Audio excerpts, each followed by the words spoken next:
Hi, everybody. I hope you're all staying safe and healthy during this time of craziness.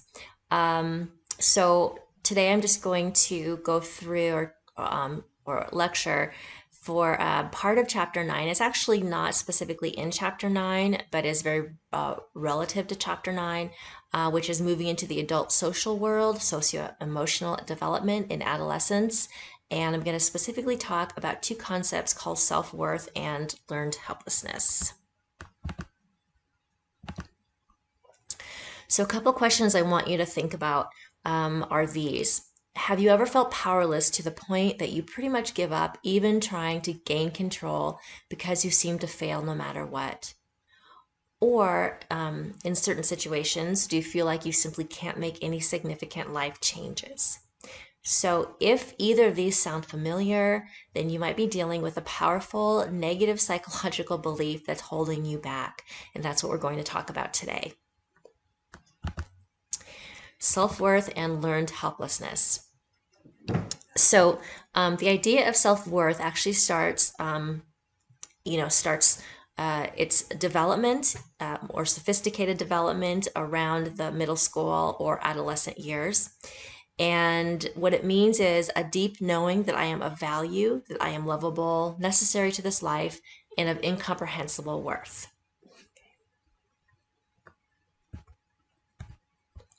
So the theory holds that there are four main elements of this self-worth model, and those are ability, effort, performance, and self-worth. So if in order to have self-worth, okay, we need to feel like we have the ability, the capability to do things. We all want to feel like we can do things, okay, and successfully, okay, not just do them and fail. Failing is one of the most psychologically damaging the behaviors that happens to us in life. We will go to extremes to not fail and to the point where we're doing something called self-handicapping. We'll talk about that in the next lecture. We will go to links to protect our self-worth, particular our abilities to do things well. So we also have effort. So effort plays a role in self-worth, and effort can be a tricky thing. So yes, we can practice, we try, we work hard, we put forth effort, okay? When we do that, okay, the underlying understanding is that we feel good enough about ourselves to put forth that effort. So if we're not doing well in a class, we feel good enough to email the teacher. We feel, like it's going to benefit us in the long run. We value seeking out help. Okay, that kind of thing. So, so for effort, that would be trying and practicing and to get better. All right. Effort can be a little tricky because it also has a stigma in our society of not doing well. So if I said, student A, you did a good job on this paper, student B, good effort on this paper, the implication is that the student A actually has higher ability than student B. So unfortunately, effort is not valued as much as ability. Process is not valued as much as the product in our society. So the performance also is kind of like the product. So do you have to have high performance. So not only high ability, lots of effort, but you can have those without performing well. So you also have to prove that you have ability and effort. And then of course, the amount of self-worth, how you feel about yourself in general, is a part of the self-worth model. So where did learned helplessness come from and what is it? So learned helplessness is the result of repeated failure to control unwanted events or discomforts in your life. So Martin Seligman is wildly famous for this study on learned helplessness. And so this is, in a nutshell, what he did. So he was he used dogs in his experiment. So back before a lot of ethical animal ethics for research laws were around. So he would take, for example, two groups of dogs, so group A and group B. Group A, he would put in a kind of a cage or some sort of contraption where the dogs were, when they walked in, they would be electrified. There would be electrified mat under their feet, and they'd howl and they'd whimper and they'd cry out and look for an escape. So with group A, Seligman devised an escape. So they were able to jump over some sort of divider and then out the other side. And so they were able to do that. Group B also had the same experience with the electrified mat, but were not able to escape.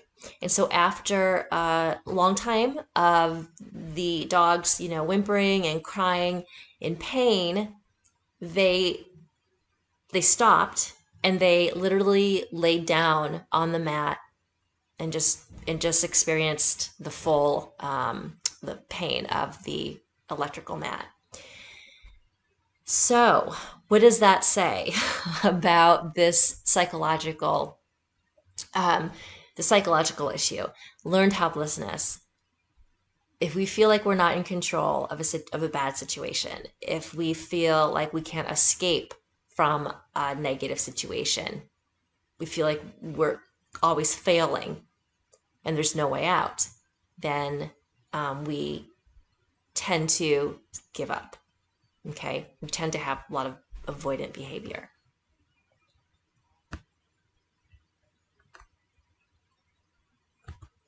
Okay, so if that happens, when that happens, there are several developmental consequences.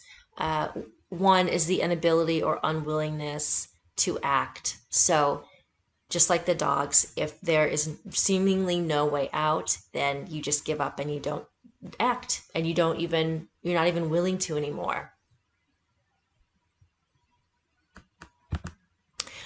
Feeling of low self-esteem and self-worth.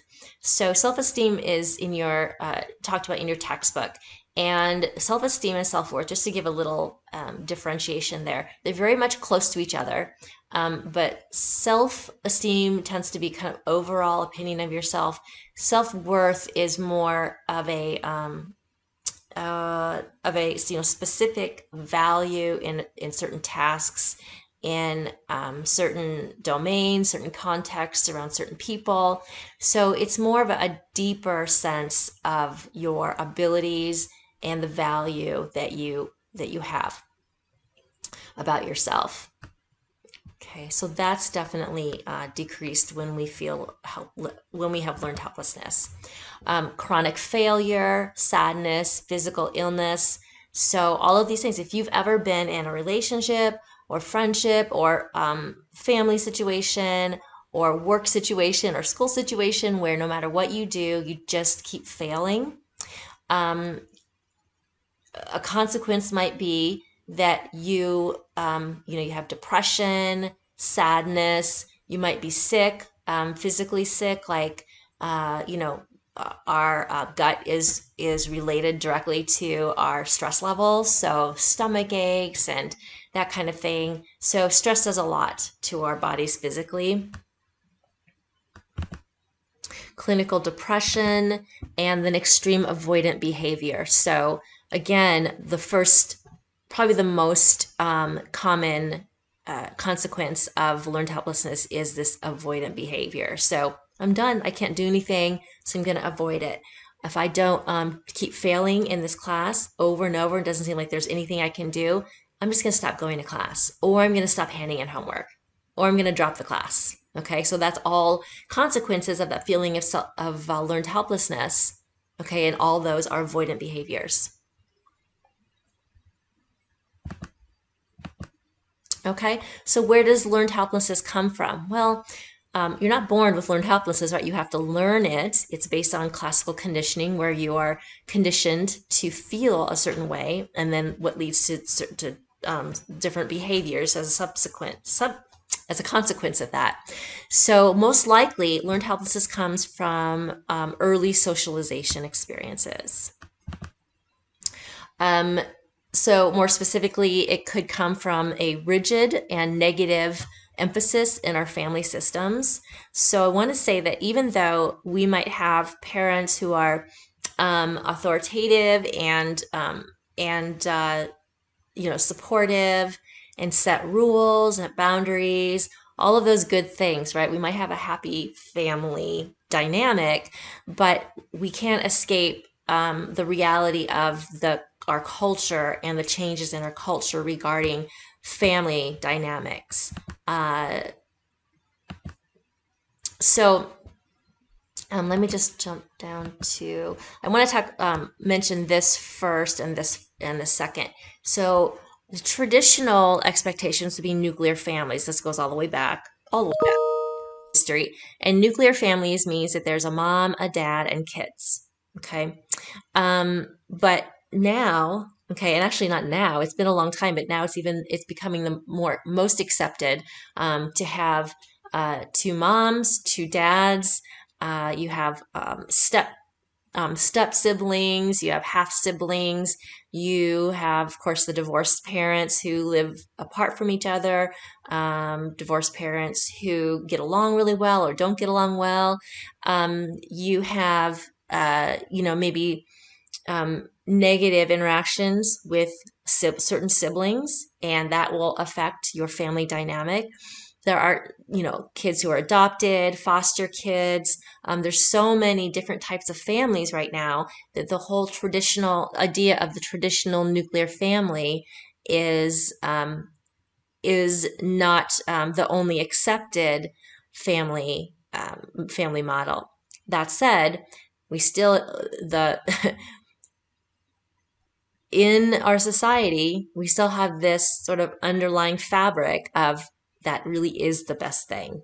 We still have, call it ignorance or call it just old fashioned or our, basic beliefs. But we still, even though we have research and we have acceptance of different types of families and people, there's still that feeling of, okay, but the best family is a mom, a dad, and kids living together.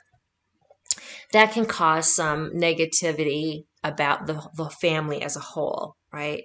Like I said, the traditional expectations of family models. So even when you have like gender roles, like the mom cooks and cleans, the dad goes to work, that type of thing. So there's traditional expectations that are not always traditionally met in families now. So that's also a cause for discomfort and, some negativity, because we do have in our history a very rigid approach to what a family should look like. And then any competition. So this is pretty common. You hear about, the dad who peaked in high school as the football quarterback and projects his subsequent failures onto his son, and so there's that kind of competition.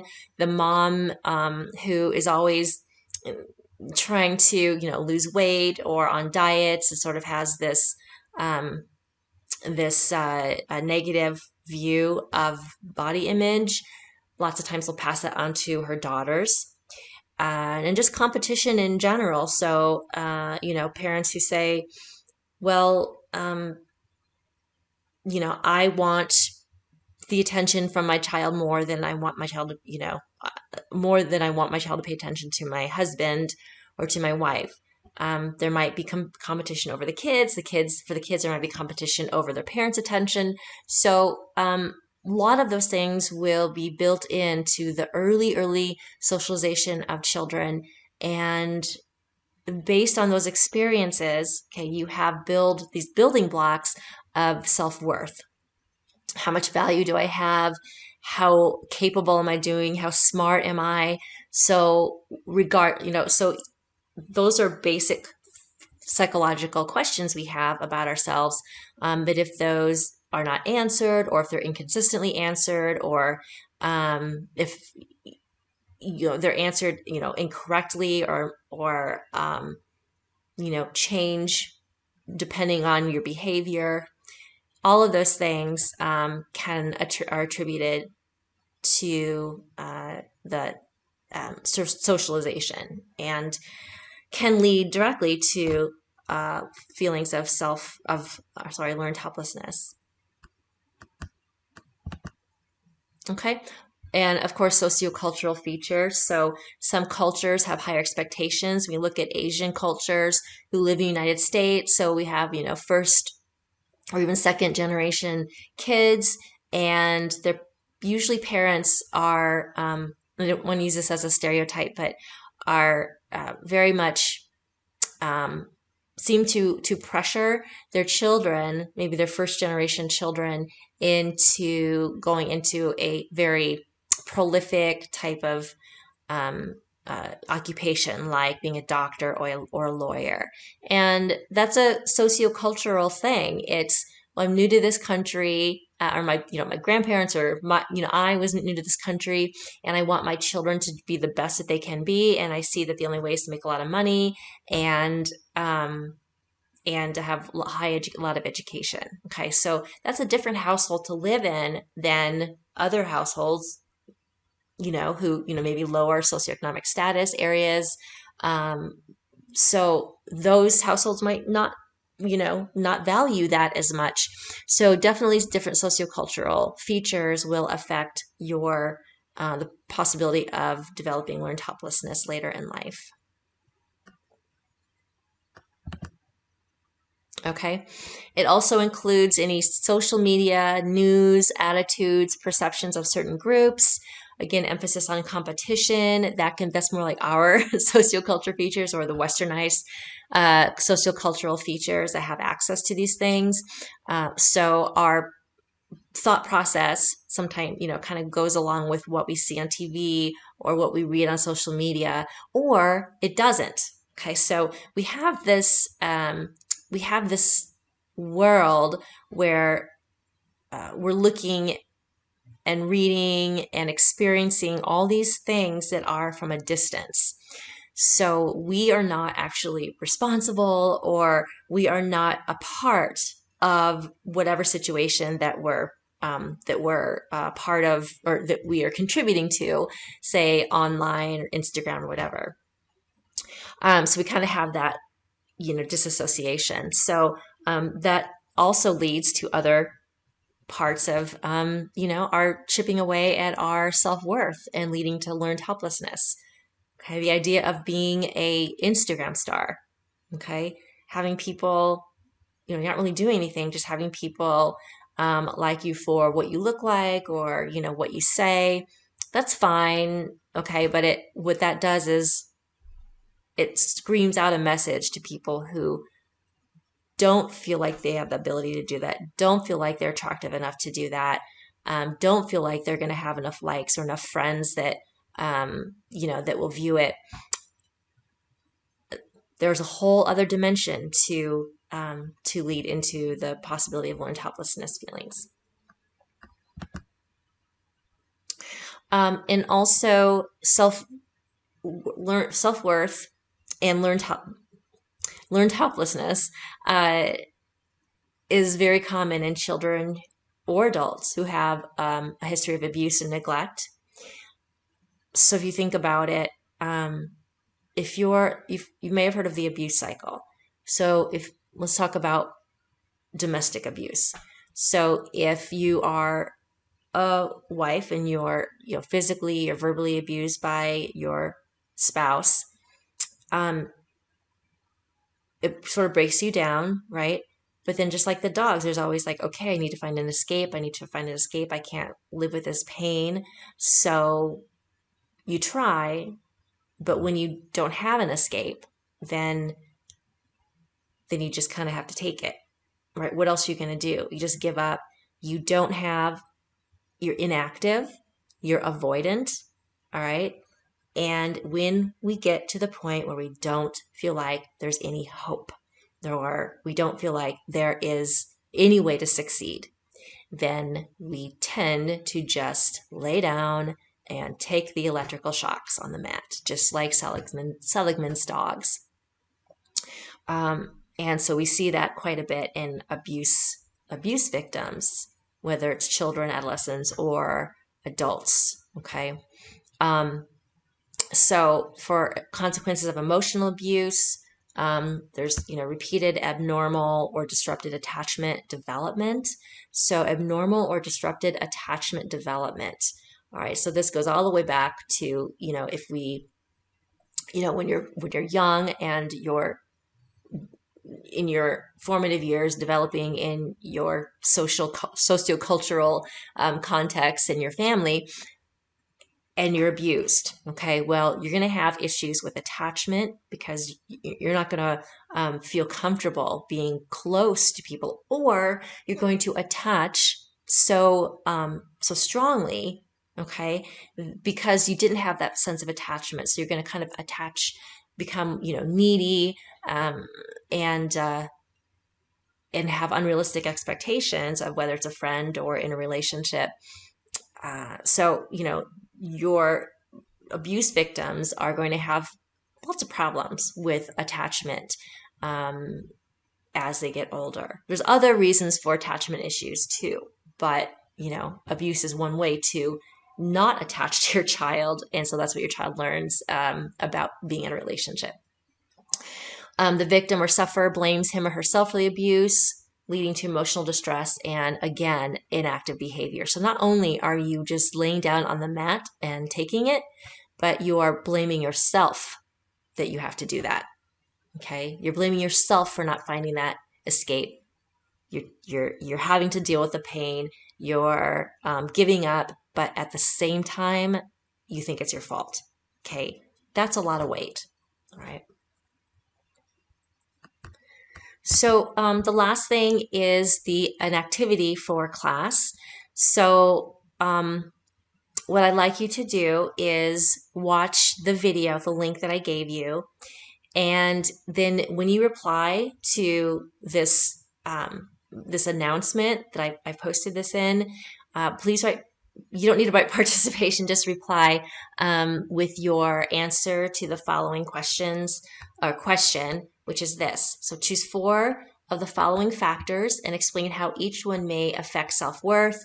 You don't need to cite the textbook. However, you'll need to refer to textbook in these 4 pages here. So family, school, friends, relationships, ethnicity, sociocultural factors. Choose 4 of those and explain how each one may affect self-worth. Okay?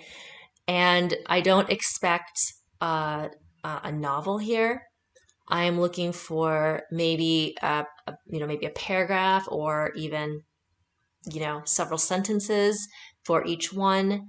It doesn't have to be anything too extreme, but I am going to look for the quality of your post and that you've really put some thought into it. And if you've done a good job and put forth effort, then you'll get the participation point. So make sure that you reply to this announcement, and whether tomorrow would be great. And go ahead and answer these questions for participation points. So I think that that's all that I have for this lecture in particular. Please, I will keep you posted as far as when the next lecture will go up. Most likely it'll be Thursday tomorrow. But if it's not, then that means that there won't be another lecture and that I will just give you further directions. Okay, so maybe look at it. I might give you an article, or I might give you another video or podcast to listen to, and then write up something. So anyway, so that's that. Please let me know if you have any questions. And like I said, I will get to you as soon as I can. My forum is like totally so full, constant dinging on my phone. So I just want to make sure I get to you. Just know that it might take a little longer than usual. Have a great night, and I will be in touch with you tomorrow. Thank you.